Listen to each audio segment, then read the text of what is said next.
Okay, it's time for another installment of Why Lawyers Can't Get Dates. I am your host. My name is Tom Swanson. I'm a lawyer in Houston, Texas, and I have been a lawyer for over 35 years.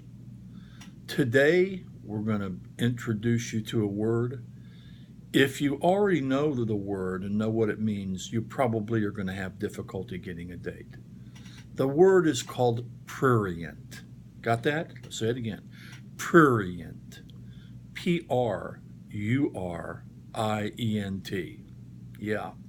Might be difficult to say if you're stopped and it's part of a DWI field sobriety test, but that's a whole other story. What is it about this word? Where does this word come up? Well, it actually comes up in the United States Supreme Court decisions. The first one goes back to 1950, a mutual film court versus Industrial Commission of Ohio case, which was a case involving an attempt by the state of Ohio to engage in censorship. But its big use, as far as I'm concerned, is in Roth versus the United States, which is a obscenity prosecution case, which was decided in 1957, and it deals with obscenity. Okay, and obscenity, just as kind of a legal notion, is not covered or protected by the Constitution of the United States. So the First Amendment does not apply if the matter involved is obscene.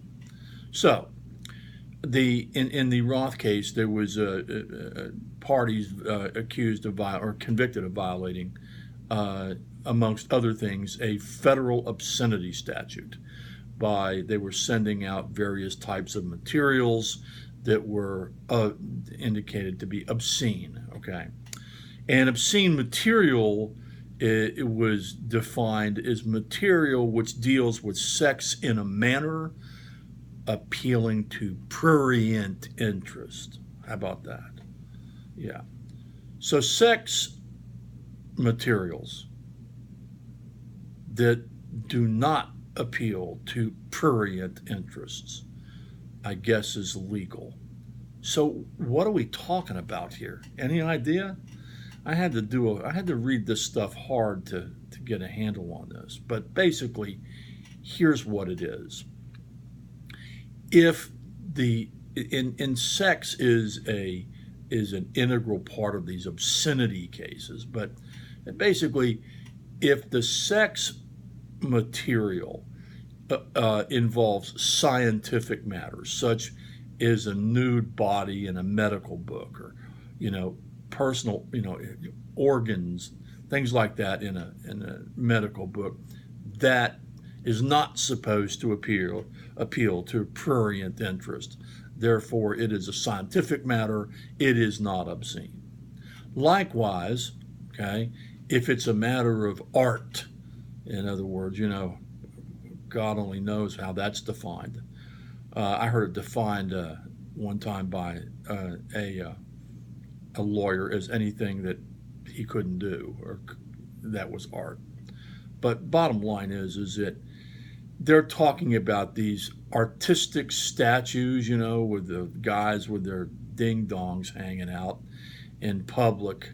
That's an artistic thing, and therefore that is not obscene.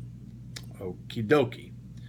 So the thing is, what do they mean that it's obscene if it's sex in a manner that appeals to prurient interest? Okay. Well, that it basically, the term prurient means it stimulates someone. Okay. It stimulates someone, I guess, in a sexual manner. Gets them worked up, makes them horny, things like this. Okay. So at any rate, just keep in mind, if you are looking at nudity or something like that, and it appeals to your prurient interest as opposed to your scientific interest or your artistic interest, then you're not in trouble, okay? I sat there and thought about it for a long time. Wasn't there a better way to explain this? Did they have to use that term? They couldn't have come up with something else? And then I started thinking about it, and it's kind of tough, because the whole thing is tough. But they couldn't say, okay, the material deals with sex in a manner that, makes you horny, gives you a chubby, makes you hard as a rock, whatever it is, makes you wet. I guess they couldn't use those things. That would be very undignified. So I guess we're stuck with prurient. Okay, that's fine. You may be stuck with it, but don't expect to get a date. Okay. One final thing. I don't know. I want to tell you how life works. When I was younger and I read these cases, I thought about the Supreme Court, which the Supreme Court judges at that time, when I was a young lawyer, they were like old people, okay? And I said, can you imagine those old people up there looking at this obscene material and deciding whether or not it's obscene, whether or not it appeals to prurient interest? Well, now that I'm old, shit, I resent such thoughts, and old people can analyze it just as well as you can if you're young. Okay. One final thing. As I was preparing for this, it made me think of a movie I saw one time. If you ever get a chance to see this movie, you got to get it. It's over 20 years old, but it's called From the Hip.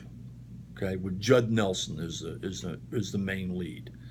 It is an hysterical movie, but the reason it reminded me of it is there is a scene in the movie where the witness defines someone as an asshole, and an objection is made. The objection is sustained, and the young lawyer Judd Nelson requests a formal hearing on the objection. And the judge, who was played by Ray Walston, who years ago was in a show called My Favorite Martian, he looks at the lawyer and he says, "You mean you want to have a hearing over the use of the word asshole?" And that's what he did, and it goes on to show the hearing in another scene. But anyway, see that movie if you get a chance. It'll make you laugh. Okay, that's it. No more prurient discussion from me today. Tom Swanson signing off.